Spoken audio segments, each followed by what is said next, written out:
हो गया। तो हम लोग देखते हैं क्या यहाँ पर सन 1831 ईस्वी में रॉबर्ट ब्राउन कौन आए? रॉबर्ट ब्राउन ने आर्किड के पौधे की जड़ की कोशिका में क्या खोजा? केंद्रक की खोज किया। तो हम लोग ये भी याद रखेंगे, रॉबर्ट ब्राउन ने किसका खोज किया? केंद्रक का खोज किया। कब किया? 1831 में। किस पौधे के जड़ में खोजा बताओ?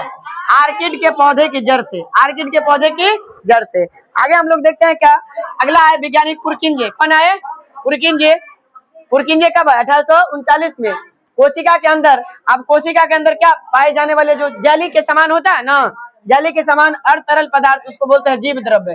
तो पूछेगा जीव द्रव्य की खोज कौन किया? जीव द्रव्य की खोज कौन किया? पुरकिंजे। कब किया? 1839। रॉबर्ट ब्राउन जो है केंद्रक का खोज कब किया? 1831। सबसे पहले कोशिका की खोज जो है, जीवित कोशिका, मृत कोशिका की खोज कौन किया? मृत कोशिका की खोज कौन किया? Robert brown. कौन किए? Robert Hooke. कौन किए? Robert Hooke. जीवित कोशिका की खोज कौन किया? जीवित कोशिका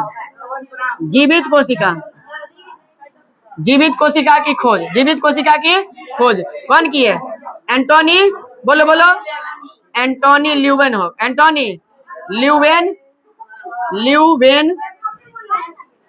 ल्यूवेनहॉक कब किया? 1674 में। 1674। ये कब किए? 1665। और अब ये बताइए कि कोशिका के अंदर केंद्रक का खोज कौन किया? कोशिका के अंदर केंद्रक का खोज कौन किया? तो बोलो रॉबर्ट ब्राउन। क्या नाम था? रॉबर्ट ब्राउन किया। कब किया? 1831 में। और उसके बाद में आया क्या? जीव द्रव्य। किसका खोज? जीव द्रव्य की खोज कौन किया? पुरकिंजे। कौन किया? पुरकिंजे। कब किया? 1839। इतना बात हम लोग ध्यान रखेंगे और अगला वीडियो में हम लोग देखेंगे, अगला पार्ट को देखेंगे। तब तक के लिए हम लोग आगे अगला वीडियो में करेंगे, सही ना? तब तक के लिए जय हिंद, जय भारत। हेलो दोस्तों, स्वागत है आपका अपने YouTube चैनल आस्था कोचिंग क्लासेस में। हम लोग जो है कल पार्ट 1 पढ़े हुए थे बायोलॉजी का क्लास में, कोशिका के बारे में। आज कोशिका के बारे में सेकेंड पार्ट में हम लोग पढ़ने जा रहे हैं। तो देखिएगा, आप लोग समझिएगा इसमें क्या क्या पढ़ने वाले हैं। तो कोशिका के बारे में पढ़ते हैं। कोशिका संरचना के आधार पर जीवों को जो है ना 2 भागों में बांटा गया। कोशिका संरचना के आधार पर कुछ जीवों को कितने भागों में बांटा गया है? 2 भागों में बांटा गया। कौन कौन भाग है? पहला है एक कोशिकीय जीव। क्या नाम है? एक कोशिकीय जीव। एक कोशिकीय जीव को हम लोग क्या बोलते हैं? Unicellular organism. क्या बोलते हैं? Unicellular organism. यूनिसेलुलर क्या बोलते हैं? ऑर्गेनिज्म बोलते हैं, सही ना? समझ में आ रहा है ना? एक होता है बहुकोशिकीय जीव, जिसको क्या बोलते हैं? Multi cellular organism. क्या बोलते हैं? मल्टी सेलुलर ऑर्गेनिज्म बोलते हैं, सही ना? समझ में आ रहा है ना? तो चलिए, एक कोशिकीय जीव में हम लोग देखते हैं एक कोशिकीय जीव क्या होता है। एक कोशिकीय जीव को हम लोग देख रहे हैं तो कहते हैं क्या? वैसा जीव जिनका शरीर केवल एक कोशिकाओं से मिलकर बना होता है, उसे एक कोशिकीय जीव कहते हैं। एक कोशिकीय जीव किसको बोलेंगे? वैसा जीव जिनका शरीर केवल और केवल कितना कोशिका से मिलकर बना होता है? एक कोशिका से मिलकर बना होता है, उसे क्या कहते हैं? एक कोशिकीय जीव, यानी कि यूनिसेलुलर ऑर्गेनिज्म बोलते हैं। समझ में आ रहा है? जैसे में बोलते हैं एक कोशिकीय जीव में अमीबा हो गया सर, है ना, जीवाणु हो गया, पैरामीशिया हो गया, है ना, क्लेमाइडोमोनास हो गया, ये सारा चीज, और यूग्लिना, ये आदि, ये सारा चीज जो है क्या हो गया? एक कोशिकीय जीव। कौन सा हो गया? एक कोशिकीय जीव। एक कोशिकीय जीव हो गया वैसा जीव जिनका शरीर एक कोशिकाओं से मिलकर बना होता है, उसे क्या कहते हैं? एक कोशिकीय जीव कहते हैं। आ रहा समझ में? चलते हैं हम लोग दूसरा में। अगला क्या हम लोग पढ़े हैं? बहुकोशिकीय जीव, जिसको बोलते हैं multi cellular organism. Multi cellular organism, है ना? ये क्या होता है सर? बहुकोशिकीय। कहेंगे क्या? वैसा जीव, है ना, वैसा जीव जिनका शरीर एक से अधिक कोशिकाओं से मिलकर बना होता है। वैसा जीव जिनका शरीर कितना कोशिकाओं से मिलकर बना होता है? एक से अधिक कोशिकाओं से मिलकर बना होता है, उसे क्या कहते हैं? बहुकोशिकीय जीव। बहुकोशिकीय जीव, मल्टी सेलुलर ऑर्गेनिज्म। जैसे में सर मनुष्य, हम लोग, मानव हो गया, पशु पक्षी हो गया, पादप माने पेड़ पौधा हो गया, कवक हो गया, मछली हो गया, ये सारा चीज क्या है? ये सारा क्या है? बहुकोशिकीय जीव है। क्या है? बहुकोशिकीय जीव है। समझ में आ रहा है ना? बहुकोशिकीय जीव कहते हैं। एक कोशिका से मिलकर बना होता है उसको क्या बोलते हैं, एक कोशिकीय जीव, है ना। और बहुकोशिकीय एक से अधिक कोशिका से मिलकर बना होता है उसे क्या कहते हैं, बहुकोशिकीय जीव। आ रहा समझ में। अब हम लोग का क्वेश्चन है एक क्या कि एक कोशिकीय जीव, एक कोशिकीय एवं बहुकोशिकीय जीवों में क्या चीज अंतर, माने डिफरेंस ऑफ ना यूनिसेलुलर और क्या चीज मल्टी सेलुलर, ठीक ना। तो हम लोग देखते हैं क्या एक कोशिकीय एवं बहुकोशिकीय जीवों में क्या चीज अंतर देख रहे हैं, क्या देख रहे हैं, अंतर देख रहे हैं। आ रहा है समझ में, क्या देख रहे हैं, अंतर देख रहे हैं। तो कहते हैं क्या इनका लक्षण देखेंगे एक कोशिकीय का और बहुकोशिकीय का। तो लक्षण में हम लोग देखते हैं कि एक कोशिकीय और बहुकोशिकीय, है ना। कोशिका की संख्या में देखते हैं ये होता है एक केवल एक कोशिका, क्या होता है इसमें केवल एक कोशिका, इसमें क्या होता है एक से अधिक, इसको बोलते हैं बहुकोशिकीय, एक से अधिक जीव होता है।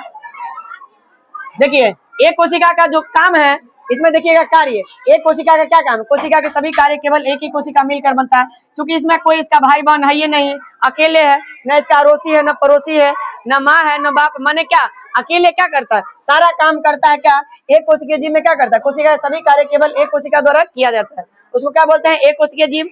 और बहुकोशिकीय जीव में क्या होता है, विभिन्न कोशिका विभिन्न कार्य करती है, अलग अलग कोशिका क्या करती है, अलग अलग कार्य, अलग अलग कोशिका अलग अलग कार्य, है ना। अलग अलग कोशिका क्या करेगा, अलग अलग कार्य करेगा, समझ में आ रहा है ना। चलिए अगला है कार्य का विभाजन। देखिए एक कोशिकीय जो कोशिका होता है उसका काम कार्य विभाजन नहीं होता है, इसका कोई काम नहीं, अकेले है क्या काम का विभाजन करेगा, अकेले ही सब कुछ करना पड़ता है, समझ आ रहा है ना। और ये विशेष कोशिका विभिन्न प्रकार के कार्य करती है, विभिन्न कोशिका क्या करती है, विभिन्न प्रकार के काम करती है, समझ में आ रहा है। जनन, सर एक कोशिकीय जीव कैसे जनन करेगा, जनन का मतलब क्या होता है, अपने जैसा संतान को पैदा करना, है ना, उसको क्या बोलते हैं, जनन कहते हैं। जनन एकल कोशिका के द्वारा होता है, जनन किसके द्वारा होता है, एकल कोशिका के द्वारा, माने अपने जैसे संतान को उत्पत्ति करता है उसको क्या बोलते हैं, जनन बोलते हैं। तो जनन कैसे करेगा, रिप्रोडक्शन, माने जनन कैसे करेगा, अकेले कर लेता है, क्या कर लेता है, अकेले। और ये जो बहु कोशिका क्या करता है, अकेले नहीं होता है, एक मेल और एक फीमेल का जरूरी होता है। विशेष कोशिका जनन कोशिका है, जनन में भाग लेती है, क्या लेती है, जनन में भाग। उदाहरण में हम लोग देखते हैं कोशिका में क्या, अमीबा, पैरामीशिया, जीवाणु और सारा हो जाएगा, है ना। इसमें देखते हैं मानव, कुत्ता हो गया, है ना, पेड़ पौधा हो गया, पादप हो गया, ये सारा चीज। चलिए आगे हम लोग देखते हैं कोशिका विज्ञान का इतिहास, कोशिका विज्ञान का इतिहास। तो कोशिका विज्ञान के इतिहास में हम लोग देखते हैं क्या, कोशिका विज्ञान के इतिहास में, कोशिका विज्ञान के इतिहास में कहेंगे अरस्तु को क्या बोलते हैं हम लोग, जनक बोलते हैं। जीव विज्ञान का जनक किसको बोलते हैं बताइए, अरस्तु को। जीव विज्ञान का जनक कौन होता है, अरस्तु होता है। जीव विज्ञान का जनक कौन है, अरस्तु है। अरस्तु ने क्या कहा, उन्होंने जनक कहा जाता है, इसके अनुसार सभी जीव जो है ना, सभी जंतु एवं पौधा का निर्माण, सभी जीव एवं जंतु का पौधा क्या होता है, निर्माण समान अवयव से होता है। किससे होता है, समान अवयव से। लोग बैठ जाओ रे, बैठ। समान। और सबसे पहले मृत कोशिका की खोज कौन किया बताओ, सबसे पहले मृत कोशिका की खोज किसने किया, बैठ जाओ बैठ जाओ। खोज किसने किया, रॉबर्ट हुक। कौन किया, रॉबर्ट हुक। मृत कोशिका की खोज कौन किया, रॉबर्ट हुक। कब किया, 1600, बोलिए ना, 1665 में किया, जिसका वर्णन उन्होंने अपनी पुस्तक में किया, माइक्रोग्राफिया। माइक्रोग्राफिया किसका किताब है बताओ, रॉबर्ट हुक। माइक्रोग्राफिया किसका किताब है, रॉबर्ट हुक। उन्होंने बताया क्या कि जितना भी कोशिका है ना, उन्होंने क्या 1665 में किया गया, और जिसका वर्णन उन्होंने किस किताब में किया, माइक्रोग्राफिया किताब में, सही ना। सबसे पहले जीवित कोशिका खोज कौन किया, एंटोनी ल्यूवेनहॉक। जीवित कोशिका खोज कौन किया, एंटोनी ल्यूवेनहॉक। एंटोनी ल्यूवेनहॉक ने कब किया जीवित कोशिका खोज, 1674 इसमें। अरे 1600 कब किया, 1674 में, 1674 में। तू बैठो, बैठ जाओ, जल्द बैठो। सन 1831 में रॉबर्ट ब्राउन कौन आया,